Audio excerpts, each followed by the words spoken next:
Have you ever met someone who seems happy no matter what happens? Their car breaks down, they lose a job, a relationship ends, and somehow, within days, they're smiling again. Meanwhile, you know someone else who has everything: a stable job, a loving family, a comfortable home, and yet they seem to be quietly drowning.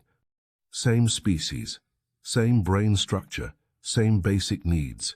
So why does happiness distribute itself so unevenly among people who, on paper, have similar lives?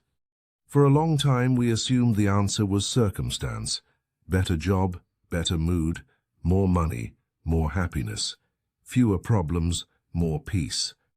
But decades of psychological research have quietly dismantled that assumption. Circumstance, it turns out, explains far less than we think. What actually separates the consistently happy from the consistently unhappy isn't what happens to them.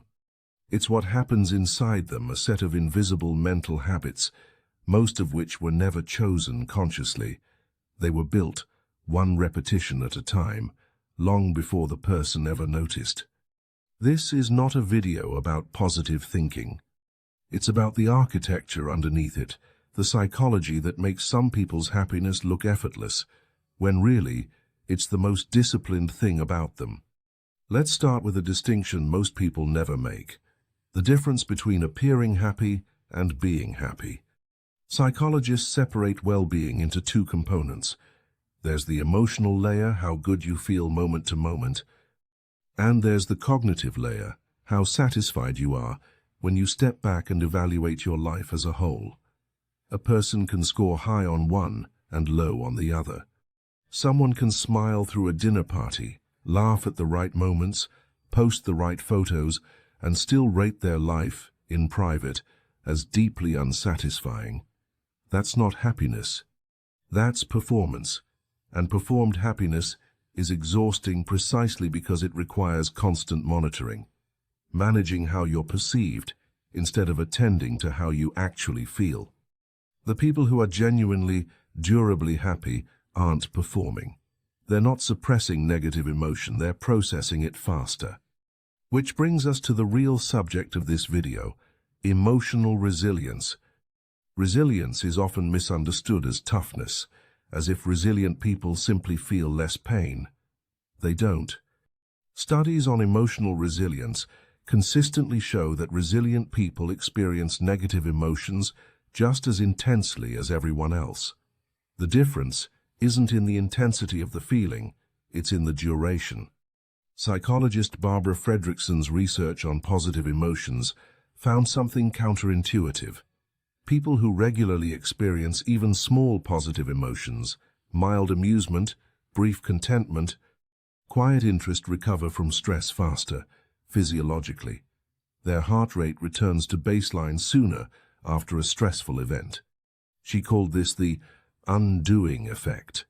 Positive emotion doesn't cancel out negative emotion, it shortens its lifespan. So the happy person isn't someone who avoids the storm. They're someone whose nervous system has learned how to exit the storm efficiently. And that skill, it turns out, is trainable, which is either the most hopeful or the most uncomfortable fact in this entire video, depending on how you feel about doing the work. Now here's where it gets interesting, because the story so far makes it sound like happiness is a private, internal skill. But happiness isn't generated in a vacuum.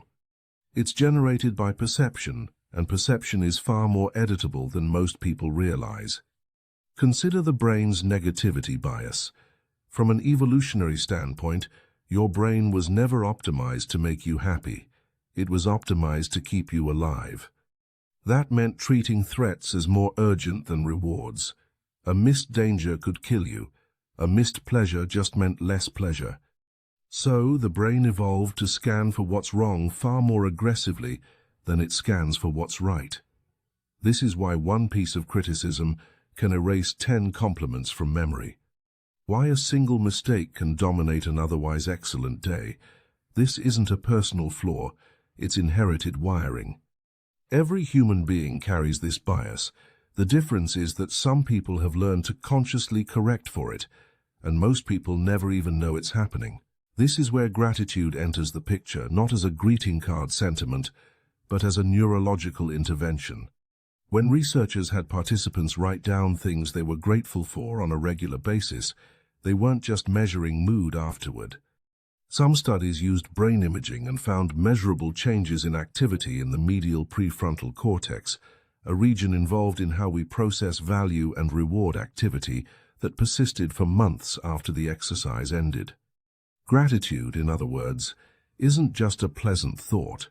It's a repeated instruction to the brain: pay attention to what is going right. Given how aggressively the negativity bias pulls attention in the opposite direction, that instruction has to be repeated deliberately, or it simply won't compete.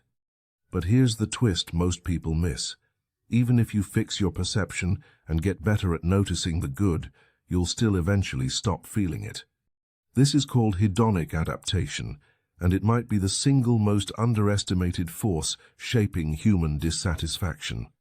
Hedonic adaptation is the brain's tendency to return to a baseline level of happiness, regardless of what happens to you, good or bad. The classic finding from a study on lottery winners and accident victims showed something almost unbelievable. Within about a year, lottery winners' happiness levels had returned close to where they started, and people who had experienced serious accidents after an initial drop also returned close to their prior baseline. The mind, it seems, is built to normalize. What thrills you today becomes your new normal tomorrow, and tomorrow you'll need something more to feel that same lift. This explains why chasing happiness through acquisition, the next purchase, the next promotion, the next milestone, is structurally doomed. Not because those things are worthless, but because the brain metabolizes them and moves on. The people who seem consistently happy have, whether they realize it or not, stopped trying to outrun hedonic adaptation through accumulation. They've found something that doesn't fully adapt. And that something is usually not pleasure, it's purpose. This is the part of the story that Viktor Frankl understood better than almost anyone. As a psychiatrist who survived Nazi concentration camps, Frankl observed something that shouldn't have been possible, even in conditions of unimaginable suffering. Some prisoners maintained a kind of inner steadiness, not happiness in the conventional sense, but something more durable.